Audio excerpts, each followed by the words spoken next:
Salut à tous, c'est XValue, on se retrouve pour une nouvelle vidéo. Et je sais, ça fait longtemps, j'étais un petit peu en vacances et voilà, j'ai pris mon temps. Et de toute façon, là, on est en septembre, du coup, on reprend à fond. Aujourd'hui, on va parler un petit peu de la compréhension du jeu, donc je vais vous faire comprendre en quelques minutes pourquoi on joue au poker et quel est l'intérêt du jeu.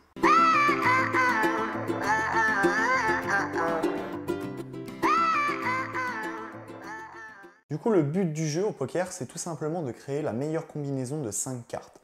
Après, il existe d'autres variantes, avec notamment le Omaha, où tu as 4 cartes en main, mais là, je vais me concentrer sur le Texas Hold'em avec 2 cartes en main. Donc, comme je viens de te dire, créer la meilleure combinaison de 5 cartes.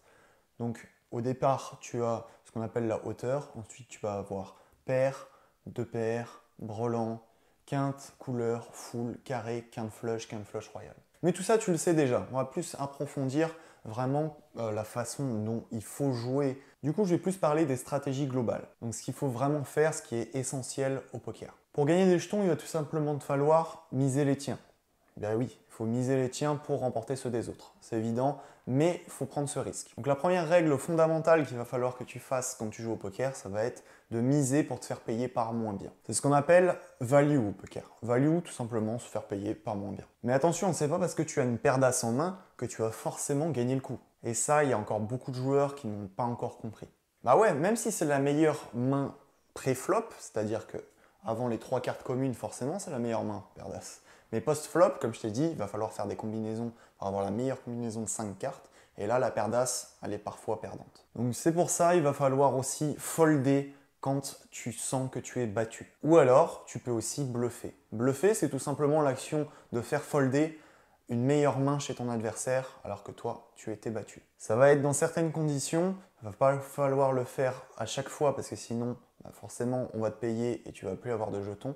Mais bluffer, c'est tout simplement faire folder mieux que notre main. Et du coup, on peut donc, comme tu l'as compris, soit value, soit bluff. Après, il y a encore d'autres stratégies, le semi-bluff, le value en protect.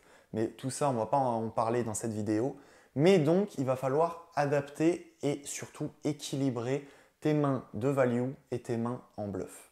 Bah oui, parce que si tu fais que des mains en value, c'est-à-dire qu'à chaque fois que tu mises, tu as la meilleure main, à force, les joueurs à la table le sauront. Et donc, tu vas être ce qu'on appelle exploitable. Mais aussi, il ne va pas falloir que bluffer, parce que comme je t'ai dit juste avant, tu vas être exploitable, et si tu fais que de bluffer, forcément, au bout d'un moment, on va te payer et tu vas presque tout perdre. Donc, c'est pour ça qu'il va falloir, sur 10 coups, en théorie, je rappelle, en théorie, miser 5 fois en value, 5 fois en bluff. Mais ça, c'est pour les stratégies vachement avancées, ça va être pour les joueurs qui vont comprendre beaucoup le jeu et pour, encore une fois, pour pas qu'on gagne de l'argent sur toi. Mais ça ne veut pas dire que tu vas forcément gagner de l'argent toi aussi. Donc c'est pour ça, toute la particularité de ce jeu, ça va être, évidemment, de gagner de l'argent sur les autres en utilisant le value et le bluff à bon escient. Mais si tu es débutant, je te conseille vraiment de privilégier les mains en value, on va dire 9 fois sur 10. Puisque si tu es débutant, logiquement, tu vas jouer contre d'autres débutants qui ne vont pas forcément comprendre le jeu et donc tu t'en fous d'être exploitable. Donc tu l'as compris, l'intérêt du jeu, ça va être de se faire payer par moins bien, de folder quand on sent qu'on est battu ou alors de bluffer quand on veut faire folder la meilleure main adverse.